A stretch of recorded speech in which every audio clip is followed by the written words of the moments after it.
بسم اللہ الرحمن الرحیم۔ السلام علیکم دوستو، میں ہوں راشد اور آپ دیکھ رہے ہیں ٹپس بائی راشد۔ دوستو، آج ہے 22 مئی اور 2020۔ جیسا کہ آپ سب کو پتہ ہے کہ پاکستان میں بہت ہی دلخراش واقعہ پیش آیا ہے۔ لاہور سے کراچی جانے والا PIA کا طیارہ PK 8303 کراچی ایئرپورٹ کے قریب رہائشی آبادی کے اوپر گر کر تباہ ہو گیا ہے۔ بہت ہی افسوسناک خبر ہے۔ طیارے میں 100 کے قریب مسافر اور عملے کے افراد سوار تھے۔ اللہ پاک زخمیوں کو جلد از جلد صحت یابی دے اور اس حادثے میں جاں بحق ہونے والے افراد کو جنت الفردوس میں اعلیٰ مقام نصیب فرمائے اور لواحقین کو صبر عطا فرمائے، آمین۔ دوستو، ماضی میں بھی مسافر طیاروں کے علاوہ فوجی طیارے بھی پاکستان میں حادثات کا شکار ہوتے رہے ہیں۔ تو آج کے اس ویڈیو میں آپ کو بتانے جا رہا ہوں کہ ماضی میں پاکستان میں کون سا جہاز کب اور کہاں گرا۔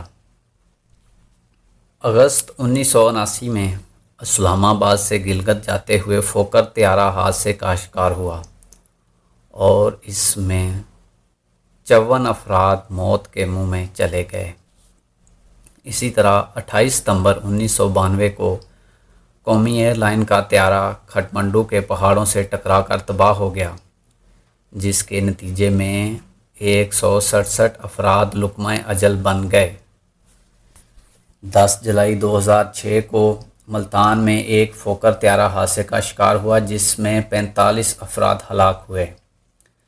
27 جولائی 2010 کو ایک ایسا ہی روز تھا جب وفاقی دارالحکومت اسلام آباد میں مارگلا کی پہاڑیوں پر نجی کمپنی ایئر بلو کا مسافر طیارہ اچانک گر کر تباہ ہو گیا۔ اس میں 152 افراد سوار تھے، جن میں سے 14 عملے کے ارکان تھے۔ اس حادثے کے بارے میں عینی شاہدین کا کہنا ہے کہ جہاز حادثے سے قبل انتہائی کم بلندی پر تھا اور مارگلا کی پہاڑیوں کی طرف جاتے ہوئے 1-2 چکر بھی کاٹے۔ چند منٹ قبل ہی جہاز کا کنٹرول ٹاور سے رابطہ منقطع ہوا تھا۔ 20 اپریل 2012 کو نجی airline Bhoja airline کا مسافر طیارہ راولپنڈی اسلام آباد کے علاقے لوہی بیر میں گر کر تباہ ہوا، جو کہ کراچی سے اسلام آباد آ رہا تھا، جس میں 127 مسافر سوار تھے اور وہ تمام ہلاک ہو گئے۔ اسی طرح 7 دسمبر 2016 کو PIA کا طیارہ PK 661 صوبہ KPK کے شہر چترال سے اسلام آباد جا رہا تھا۔ یہ مسافر طیارہ حویلیاں کے قریب گر کر تباہ ہوا، جس میں سوار تمام 48 افراد ہلاک ہوئے۔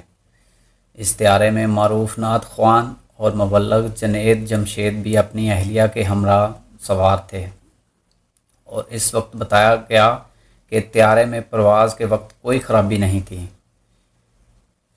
اس جہاز میں 42 مسافروں کے علاوہ عملے کے 5 ارکان اور ایک گراؤنڈ انجینئر بھی موجود تھا۔ مسافر طیاروں کے علاوہ فوج کے طیاروں میں بھی حادثات ہوتے رہتے ہیں۔ ابھی حال ہی میں 30 جولائی 2019 کو آرمی ایوی ایشن کا ایک چھوٹا طیارہ راولپنڈی کی نجی ہاؤسنگ سوسائٹی کے قریب واقع ایک گاؤں کے اوپر گر کر تباہ ہو گیا، جس کے نتیجے میں 18 افراد ہلاک ہو گئے تھے۔ طیارہ معمول کی تربیتی پرواز پر تھا۔ 11 مارچ 2020 کو پاک فضائیہ کا F-16 طیارہ اسلام آباد میں گر کر تباہ ہو گیا۔ حادثے میں پائلٹ ونگ کمانڈر نعمان اکرم شہید ہو گئے۔ یہ طیارہ اسلام آباد میں اس مقام پر گرا جہاں پر 23 مارچ کو یوم پاکستان کی تقریبات منعقد ہوا کرتی ہیں۔ اس جگہ پر زیادہ آبادی نہیں تھی۔ تو دوستو، اللہ تعالیٰ سے دعا ہے کہ ان حادثات میں وفات پا جانے والے لوگوں کی اللہ تعالیٰ مغفرت فرمائے اور ان کے اہل و عیال کو صبر عطا فرمائے اور ملک پاکستان پر اپنی خاص رحمت کرے، آمین ثم آمین۔ اللہ حافظ۔